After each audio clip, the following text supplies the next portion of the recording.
আসসালামু আলাইকুম ভিউয়ার্স। তো চলে আসলাম একটি ভিডিও নিয়ে। তো এটি হচ্ছে এইচপির একটি EX900 সিরিজের M.2 256GB SSD প্লাস মডেলটা এটি।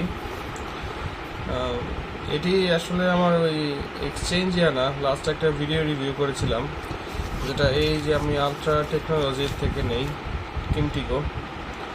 তো ওই এসএসডিটা একটা প্রবলেমেটিক ছিল, সেটা হলো আমার পিসিতে লাগালে পিসিটা কনস্ট্যান্ট রিবুটে চলে যেত, বা এসএসডিতে যদি কোনো লোড পড়তো তো ঘটনাটা কী করতো, পিসিটা রিবুট হয়ে যেত। ওইটা একটা চাইনিজ কোম্পানির আসলে এসএসডি ছিল। তো কথায় আছে না যে সস্তারটা বস্তায়, ওইটা ছিল 2250 টাকার দাম। এটার দাম হচ্ছে আপনার অলমোস্ট 3000 টাকা, 3200 টাকা এরকম দাম। তো এটা একটু আনবক্সিং করে দেখাবো। তো আলট্রা টেকনোলজির থেকে মানুষগুলো যথেষ্ট পরিমাণ হেল্পফুল ছিল, তারা যাওয়ার সঙ্গে সঙ্গে এটি চেঞ্জ করে দেয়। সো এটা অ্যাকচুয়ালি তাদেরও দোষ না, দোষ হচ্ছে যে আসলে যারা এসএসডি ম্যানুফ্যাকচারার তাদের কম্প্যাটাবিলিটিটা আসলে একটু চেকিং করে বানানো উচিত। তো যাই হোক, তারা আমাকে চেঞ্জ করে কিছু টাকা আর আমার ভরতে হয়, দেন তারা এই এসএসডিটি আমাকে একটু দেয়। তো এটা একটু আনবক্সিং করে আপনাদেরকে দেখাচ্ছি। আশা করি এটি আমার পিসিতে ভালো মতোই চলবে এবং কোনো প্রকার কোনো ইস্যুস অথবা কোনো প্রবলেম হবে না। চলুন আনবক্সিং করা যাক। বিসমিল্লাহির রহমানির রহিম।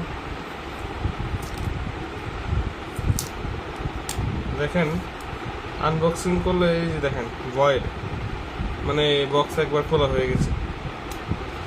এটা সিলটি অটোমেটিক চলে আসে। যাই হোক, এই যে খুললাম, ভিতরে কন্টেন্টগুলো দেখতে পারেন। এই হচ্ছে আমার এসএসডিটি।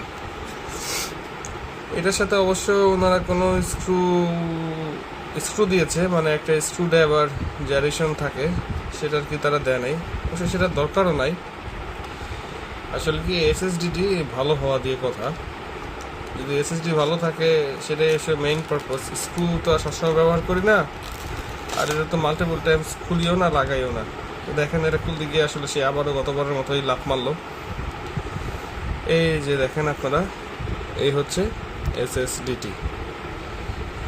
এটাতে মেমোরি চিপ কয়টি আছে যদি এটাও দেখাতে পারি। আমি আমার সাইড থেকে দুইটি মেমোরি চিপ দেখতে পাচ্ছি। এই একটি 128GB, এই একটি 128GB, আর এটা হচ্ছে আপনার কন্ট্রোলার চিপ M.2। পিছনে এইচপির একটি লোগো, দ্যাটস ইট।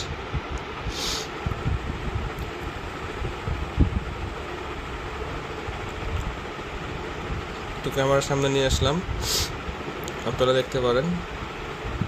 চাইলে এটি আপনারা ইউজ করতে পারেন। আমার পিসিতে অলরেডি এটা একটি রানিং আছে, সেটি হচ্ছে 128GB। এটা বেসিক্যালি কিনা আমার যে গেমগুলো যাতে এসএসডি থেকে রান করতে পারি এর জন্যই। সো হোপফুলি ভিডিওটি আপনাদের পছন্দ হলে লাইক অ্যান্ড সাবস্ক্রাইব করুন। আসসালামু আলাইকুম।